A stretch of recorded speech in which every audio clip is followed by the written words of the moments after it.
I'm reading from my book, It's Not a Boy. And I'm reading chapter 20, called The Road Ahead.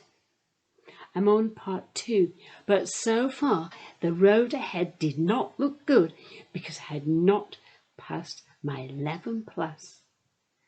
And we'd had to write to the headmaster of the next school at Ripsey and tell him what we are good at. And I did that. But I couldn't put good at being clever because I thought I wasn't clever now I had failed. Then Mr. Bantam said we had to write yours faithfully at the end of our letter, so I did. And then we had to sign our names, so I did. Then our letters were collected by Virginia and Edmund. You might have noticed that I missed out that I was good at knowing about birds and bees. I wasn't sure about that anymore, especially as Charlie laughed about Miss Gray's wedding.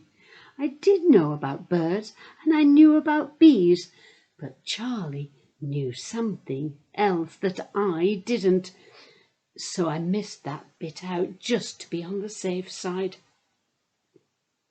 We didn't do much in the very last week at school, and when the time came, I walked with the other kids down to our bus stop. I left behind my infant teacher, kind Miss Hart, gentle Mr. Gray, bossy Mrs. Bantam, mean, then mild Miss McBride, who became Mrs. Gray, cocky Mr. Bantam, and Miss Kenny with her lucky basket.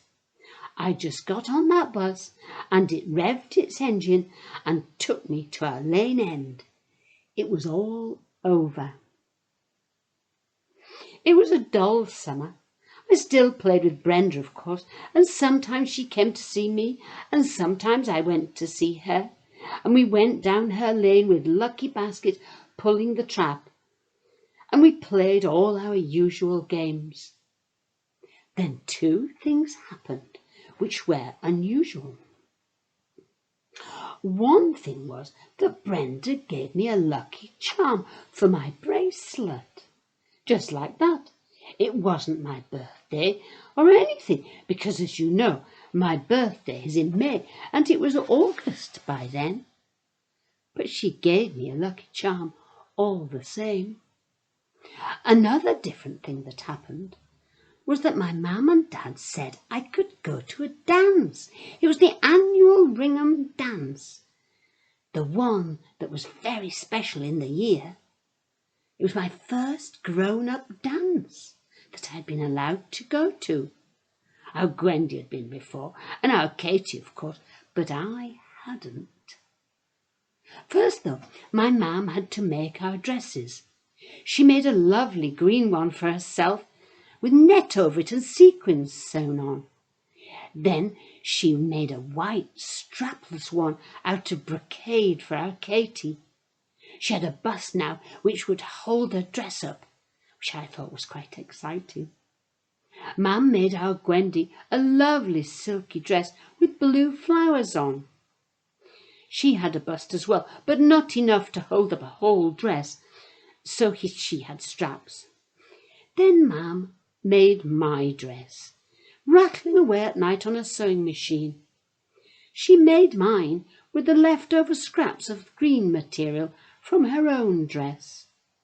She didn't need much material because I was still very little and I'd no sign of a bust yet.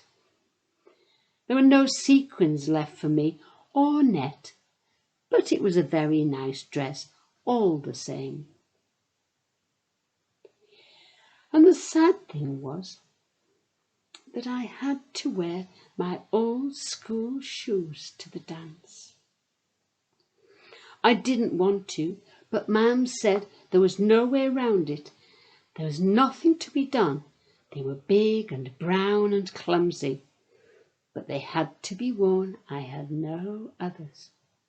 At last we were all ready. Uncle Sid was going with Auntie Vera, and so they took Gwendy and Katie in our car, and Dad took me and Mum squashed up in our van. When we got there, we jumped out, and I noticed that our dresses looked black and didn't sparkle at all. But then we walked into the village hall, and suddenly it was bright, and spotlights were going round and round, lighting everybody up, including us and our dresses. To my surprise, the first person I saw was Edmund Wright from our class, with his mother and father. Edmund was in a black suit with a waistcoat and a bow tie at his collar. In fact, he just looked like his dad, only shorter and thinner, of course. Mrs. Wright towered over them both, and she looked so thin that I couldn't see how all her innards could fit in her. I said that she was skinny, but Mam said she was trim. And Mr. Wright, well, you know about him. He was not even plump, according to Mam. He was well built. He was so well built that his trousers couldn't get round his belly and had to sit at the top of his legs, leaving his big shirt and waistcoat to cover up the rest as best they could.